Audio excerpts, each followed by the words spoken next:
네, 2025년 들어서 팔란티어보다 투자자들의 사랑을 더 많이 받은 AI 기업이 있습니다. 바로 템퍼스 AI인데요. 2025년 1월 2일부터 2월 24일까지 해외 주식 전체 부문에서 순매수 5위를 달성했습니다. 보시면 팔란티어는 템퍼스 AI보다 미친 7위에 머무른 것을 볼 수 있습니다. 템퍼스 AI가 이렇게 크게 주목받고 있는 이유는 무엇일까요? 사실 재밌게도 넥스트 팔란티어를 찾는 그런 움직임이 많잖아요. 템퍼스 AI는 의료계 팔란티어라는 이름으로 주목을 받고 있습니다. 템퍼스 AI는 2015년에 상장한 기업인데도 불구하고 상장을 한 것은 지난해 6월인데요. 지난해 상장을 한 이후로 무려 주가가 73% 가까이 상승하는 모습을 보이고 있습니다. 되게 핫한 거죠. 주가가 이렇게 오른 이유가 무엇이 있을까요? 물론 개인 투자자들도 많이 주목을 하고 있지만 또 다른 이유가 있습니다. 바로 월스트리트 대형 투자은행들, 그러니까 기관들의 자금이 대거 유입되고 있기 때문인데요. 특히 2024년 4분기에 기관들의 자금이 대거 유입된 것을 볼 수 있었어요. 기관 투자자들의 거래 내역을 공개하는 그런 13F 공시가 있죠. 이 13F 공시에서 기관 투자자들이 얼마나 템퍼스 AI에 대한 지분을 늘렸는지를 살펴볼 수 있었는데요. 캐시우드가 이끄는 아크인베스트 같은 경우는 템퍼스 AI를 대표적으로 호의적으로 평가하고 있는 그런 기관인데요. 지난 4분기에 3분기 대비해서 지분을 2배 이상 늘린 것으로 확인이 됐습니다. 그뿐만이 아니라 JP모건이나 UBS 같은 그런 대형 투자은행들도 크게 지분을 늘렸는데요. 특히 JP모건 같은 경우는 지분을 87,000% 가까이 올린 것을 확인을 할 수가 있습니다. 물론 3분기에 거의 이제 매입을 하지 않았다가 4분기 들어서 좀 대대적으로 포지션을 잡았다, 이렇게 볼 수 있는데요. 어찌되었든 지분수가 꽤나 크게 늘어났다는 것을 알 수 있어요. 이렇게 개인 투자자뿐만이 아니라 기관들도 템퍼스 AI에 집중을 하면서 올해 들어서도 주가가 2배가 넘게 뛰는 그런 모습이 나타났습니다. 현지 시간 24일, 그러니까 오늘이죠. 장 마감 후에 템퍼스 AI가 4분기 실적을 발표했는데요. 실적을 발표한 이후에 주가가 10% 가까이 급락하는 모습이 나타났습니다. 도대체 무슨 일이 있었던 걸까요? 템퍼스 AI 4분기와 연간 실적 도대체 어땠는지 한번 살펴보도록 할게요. 우선 매출부터 보겠습니다. 4분기 매출은요, 2억 70만 달러로 나타났는데요. 이건 월스트리트 예상치인 2억 300만 달러를 하회한 수치였습니다. 분기 매출뿐만이 아니라 연간 매출도 예상치인 6억 9,800만 달러를 하회하는 6억 9,340만 달러로 나타났습니다. 이렇게 수치적으로 월스트리트 예상치에 못 미치는 그런 결과가 나타났을 뿐만이 아니라 어닝콜에서 나왔던 몇몇 발언들도 투자자들에게 좀 실망감을 안겨줬다, 이런 분석이 나오고 있는데요. 템퍼스 AI 4분기 어닝콜에서 이런 이야기들이 나왔습니다. 2024년 매출이 우리가 예상했던 것의 99% 정도를 달성한 것으로 나타났다, 이렇게 얘기를 했는데요. 요거는 무슨 의미냐, 이게 어떻게 언뜻 보면 좋아 보이잖아요. 99%나 달성했다는 건데 이게 왜 나쁘게 여겨지냐라는 그런 의문이 생기는 분들도 계실 텐데, 사실 월스트리트에서는 항상 예상치를 상회하는 경우에만 주가가 올라가는 그런 모습이 나타나잖아요. 그래서 이런 기업들이 일부러 자기네들이 달성할 수 있는 것보다 낮은 그런 가이던스를 내놓아서 항상 그런 어닝 서프라이즈를 이제 기록하는 것처럼 보여주도록 그렇게 의도하는 기업들이 있다, 이런 음모론 같은 이야기들도 나올 정도죠. 그러니까 템퍼스 AI가 정직하게 우리는 예상했던 것에 99% 달성했어, 거의 달성했어, 이렇게 얘기했다는 건 항상 어닝 비트, 예상치보다 높게 나오는 수치에 익숙해져 있는 월스트리트의 기조에는 약간 맞지 않는 그런 발언이 아닌가라는 이야기도 나오고 있고요. 그뿐만이 아니라 데이터와 서비스 사업 부문에서 softness라고 되어 있죠. 이게 수요 약화인데요.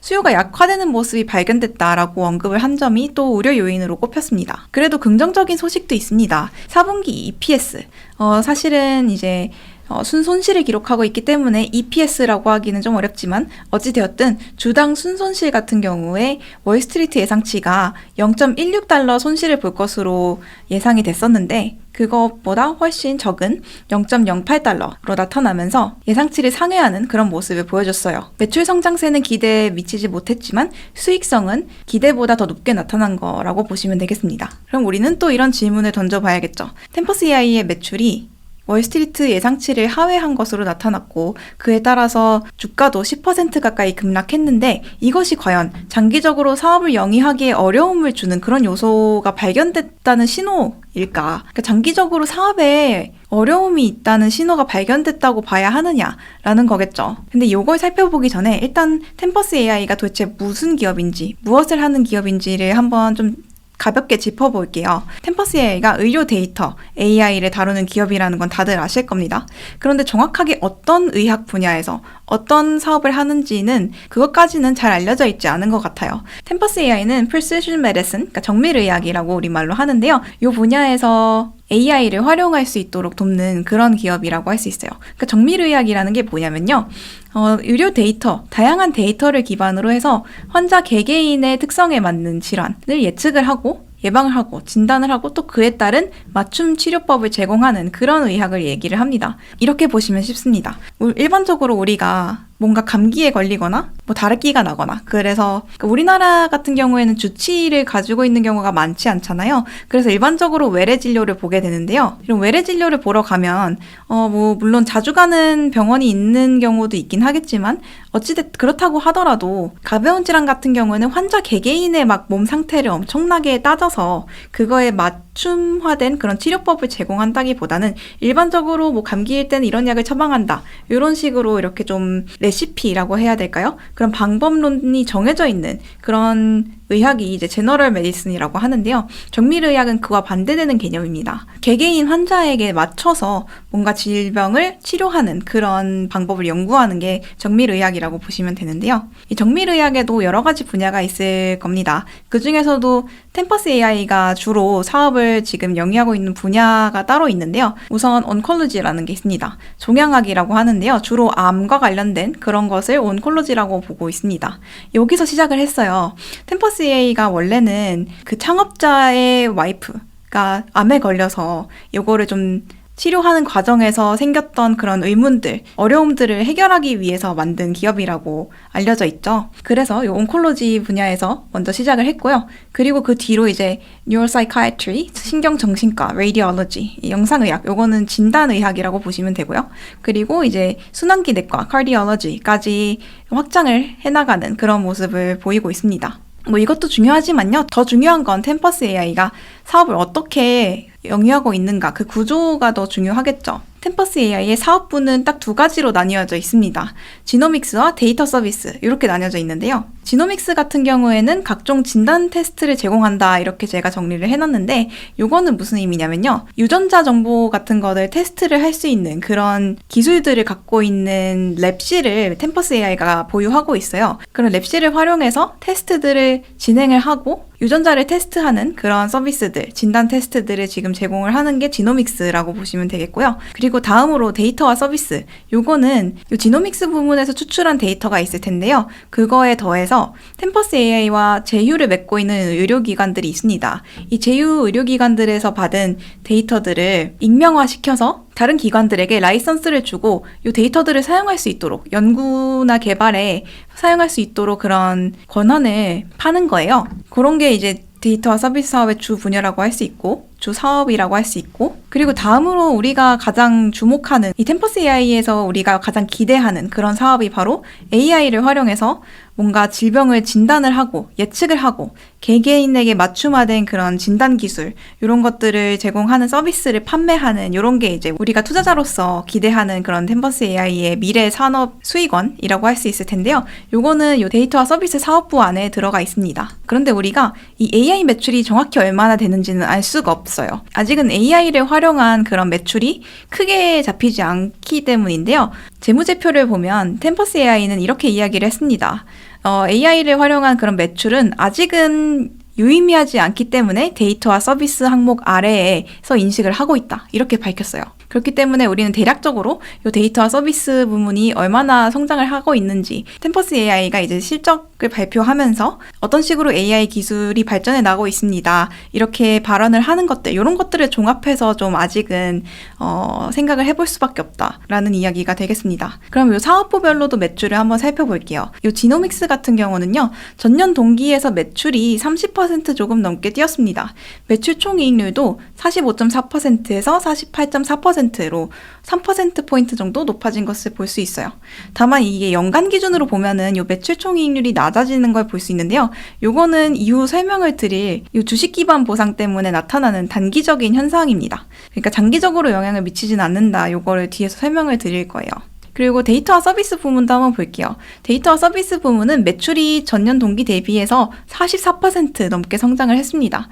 이 분야 또 주목할 만한 게 매출 총이익률인데요. 매출 총이익률이 상당합니다. 70%가 넘게 나타나고 있는데 지난해 4분기에는 71.5%였던 것이 24년 4분기에는 79.5%, 80% 가까이 성장을 했어요. 그야말로 엄청난 수익성을 가지고 있는 사업이다라고 보시면 되겠습니다. 사업부별로 나눠서 연간 매출이 왜 성장했는지도 한번 살펴보도록 할게요. 우선 지노믹스 부문인데요. 이 지노믹스 부문 같은 경우는 유전자 테스트를 제공하는 그런 사업이라고 말씀을 드렸는데요. 여러 가지 테스트를 제공하고 있지만 그 중에서도 이 NGS 온콜로지 테스트라는 게 있습니다. 암과 관련된 그런 진단 테스트라고 할 수 있는데 이 테스트의 횟수 자체가 증가를 했습니다. 23년도에는 21만 8,700회였던 것이 24년도에는 27만 800회로 크게 늘었어요. 그런데 여기에 더해서 이 테스트 1회당 매출도 증가했다고 합니다. 매출이 증가를 한 이유가 이 테스트의 가격이 올랐다기보다는 요 메디케어, 그러니까 미국의 의료보장 서비스인데요. 요 메디케어에서 요 테스트에 대해서 주는 급여액이 증가했기 때문이라고 밝혔어요. 이런 테스트들과 정밀의학 분야에 대한 그런 메디케어 제도권에 관심이 좀 높아지고 있다. 이렇게 설명을 할 수도 있는데요. 메디케어 그런 제도권에서 이런 서비스들에 대해서 우리에게 필요한 그런 서비스다라고 인식을 하게 되면 앞으로도 급여액이 더 증가하게 되겠죠. 그 말은 템퍼스 AI의 매출도 그런 기조와 함께 증가하게 될 가능성이 있다. 이렇게 해석을 할 수 있는 거고요. 그리고 그 다음으로 데이터와 서비스 부문도 한번 볼게요. 데이터와 서비스 부문에서 일단 매출이 확대된 요소로 두 가지를 꼽을 수 있는데요. 우선은 기존 고객들이 사용하는 서비스의 양이 늘어났다. 이렇게 밝혔습니다. Net Retention Rate라고 하죠. 기존 고객을 잡아둔 그런 비율을 의미를 하는데요. 이게 100%로 나타나면 기존 고객들이 그대로 올해에도 서비스를 유지를 했다. 해지하지 않고 유지를 했다. 이렇게 볼 수 있는데 이 비율이 140%로 나타났습니다. 140%라고 하면 이 기존 고객들이 서비스를 유지했을 뿐만이 아니라 더 확대해서 사용하고 있다라는 거를 이제 의미를 하겠죠. 그뿐만이 아니라 이제 신규 고객도 확보를 했고요. 그런데 우리가 이런 스타트업, 중소기업들을 볼 때 유의해야 하는 지점이 있죠. 성장세는 참 좋은데 현금 유출이나 재무 건전성을 놓쳐서는 안 된다는 건데요. 아무리 성장을 잘하는 기업이라고 해도 외형만 커지고 순손실이 늘어나게 되면 기업이 보유한 현금량이 이렇게 줄어들면서 파산하게 되는 그런 결과가 나타나는 경우들도 있잖아요. 그래서 이번에는 왜 순손실이 지난해에 비해서 이렇게 크게 나타났는지 그거를 한번 살펴보도록 하겠습니다. 요건 아까 잠깐 말씀드렸다시피 주식 보상 때문이었는데요. IPO를 작년에 했다고 말씀을 드렸죠. 요 템퍼스 AI가 작년에 IPO를 했는데요. IPO를 한다는 건 기업과 직원들의 입장에서 일종의 마일스톤을 달성했다. 이렇게 볼 수 있습니다. 아마 직원들 중에서 IPO를 하게 되면 주식을 받는 그런 근로계약을 한 사람들이 있을 거예요.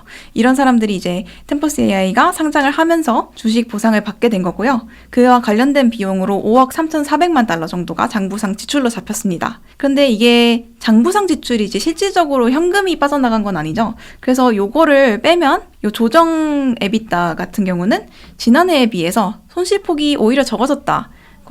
그렇다는 걸 알 수 있어요. 5천만 달러 정도 더 지난해보다 적게 나타났죠. 그러니까 결과적으로 이렇게 매출도 성장하고 있을 뿐만 아니라 조정 에비타, 그런 실질적으로 돈이 나가지 않은 그런 요소들을 제하고 봤을 때 이런 손실폭도 줄어들고 있다라는 점을 우리가 확인을 할 수 있는 겁니다. 수익성이 성장하고 있다 이렇게 이야기를 할 수 있는 거고요. 그럼 앞으로는 어떻게 될지 가이던스도 내놨는데 그 가이던스 내용도 한번 살펴보도록 할게요. 가이던스 같은 경우에는 일단 연간 기준으로 매출이 12억 4천만 달러가 될 것이다 라고 이야기를 했어요. 전년 대비해서 79% 성장한 수치인데요. 요거는 기존에 제시했던 연간 매출 가이던스보다도 상향 조정을 한 겁니다. 기존에는 12억 3천만 달러로 제시를 했었는데요. 거기서 1천만 달러를 더 상향 조정을 했습니다. 그러니까 연간 매출이 24년도에 6억 9천만 달러가 나왔었는데 그거에 비해서 79% 성장할 것이다 라는 예상치를 내놨다는 거고요. 그뿐만이 아니라 조정 에비타도 24년도에는 1억 달러 정도 적자가 나타났었는데 25년도에는 500만 달러 정도 흑자를 기록할 것이다. 흑자로 전환할 것이다. 이렇게 밝혔어요. 24년도에 비해서 1억 1천만 달러 정도 더 나아진 결과다. 이렇게 써놨네요. 그 중에서도 이제 1분기 가이던스도 있는데요. 1분기에는 요 12억 4천만 달러 연간 매출 예상치의 20% 정도 인식할 것으로 예상을 했습니다. 1분기 예상 매출이 그러니까 여기서 계산을 해보면 2억 4,800만 달러 정도 되는 거고요. 그리고 또 중요한 거는 앞서서 주식 보상 비용이 24년도 이제 순손실이 크게 나타난 그런 요소 중 하나라고 말씀을 드렸었는데 25년도에는 연간 1억 3천만 달러까지 줄어들 것으로 이야기를 했습니다. 그 중에 25% 정도가 1분기 인식이 될 것이다. 이렇게 이야기를 했어요. 그러니까 24년도에는 주식 보상 비용이 5억 3,400만 달러 이렇게 나타났었던 게 5분의 1 정도까지 줄어든다라고 보시면 되겠습니다. 그 중에서도 1분기에는 3,250만 달러 정도가 인식이 될 거다라는 거고요. 지금까지 이렇게 가이던스까지 살펴봤는데요. 이런 성장 기업에 투자할 때 우리가 유의해야 하는 점에 대해서도 말씀을 한번 드리고 싶습니다. 이런 성장 기업들 같은 경우에는 당연히 좀 부침이 있을 수밖에 없죠. 어떤 기업이든 그렇지만 특히 성장하는 과정에서 엄청나게 매출 성장률이 좋은 시점도 있고 어떤 때는 약간 그에 못 미치는 그런 결과가 나타날 때도 있는데요. 이 과정에서 투자자들이 이런 부침을 버텨낼 수 있는지 그 여부가 가장 중요하다라는 점을 좀 말씀을 드리고 싶습니다. 왜냐면요. 템퍼스 AI CEO가 그거를 지적을 했기 때문이었어요. 템퍼스 AI는 이제 CEO가 상장을 하면서 투자자들에게 쓴 서한을 홈페이지에 공개를 해두고 있는데요. 거기에 보면 이런 내용이 나옵니다. 템퍼스 AI가 몸담고 있는 섹터, 이런 헬스케어 섹터와 같이 다이나믹한 환경에서는 어떤 기업이 선두주자로 온전히 자리매김하기까지 구글과 같은 그런 완전한 선두주자로 자리매김하기까지 수십 년이 걸릴 수 있다. 이렇게 얘기를 합니다. 당연한 얘기죠. 그래서 템퍼스 AI는 비상장 기업일 때 당장의 수익성을 극대화하는 게 아니라 장기 성장성을 극대화할 수 있는 그런 선택을 해왔다. 이렇게 얘기를 했습니다. 그런데 상장 기업이 됐잖아요. 템퍼스 AI가 이제 IPO를 하면서 상장 기업이 됐음에도 앞으로도 이전과 같은 방향성으로 움직일 거다. 이렇게 이야기를 했어요. 왜냐면요.